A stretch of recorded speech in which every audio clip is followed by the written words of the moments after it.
This is the other side of a silk vein, or it's meant for doing faces. If you don't have this, you can use a tip, like a number 12 tip, and all you do is just take the tip and put it at an angle, and it'll make a half a happy round. But I have the tool, so I'm going to use. Put it on here. Got a little sly smile on the side there. Okay, we want to get his ears going. Got a little green in here. So we got 2 balls for ears.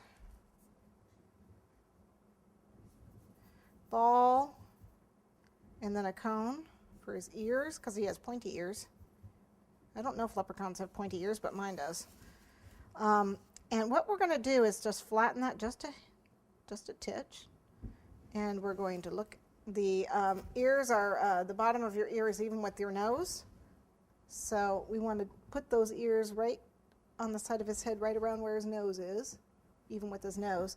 And I use the back of a paintbrush. So I'm just going to attach it here and press it in.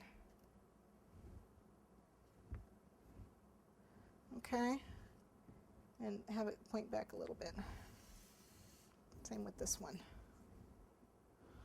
And then I have to see if that's, because I'm doing this with the camera, I need to see if I got those on straight.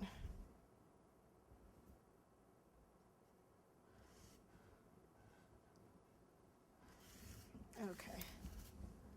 Yeah, that looks right. Yep, my guy's got pointy ears. I mean, I guess he looks like an elf, but as far as I'm concerned, you know, leprechauns do too. That's my leprechaun. Okay.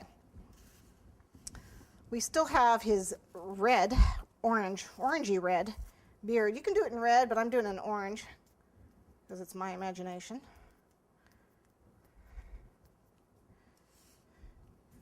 Okay, they have a nice beard. Mine is going to be bald. So he's not getting hair on the top of his head, and he's not getting a hat. But he is getting a beard, which is just like a half round. It's like it's a little big.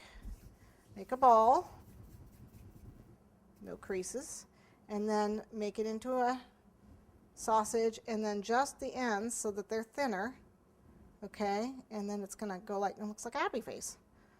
Actually, it looks like a slug, but kind of looks like a slug. It's just gonna go right around here. See how big that's too big. That's a little big, so we'll just pull off one end and roll it again.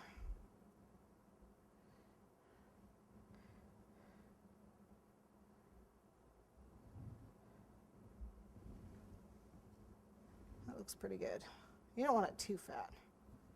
Just want it to curl. It's going to be pretty far under his chin. Okay, and then I want to do some lines on it. I don't remember how I did them last time. I think I just did some lines by using a toothpick, or this is just just by scraping it with the knife tool. You can use it whatever to make lines, like hairs. And we'll put a little water on the back, and it's going to go under his chin as far as you can get, and around, so you can still see a smile.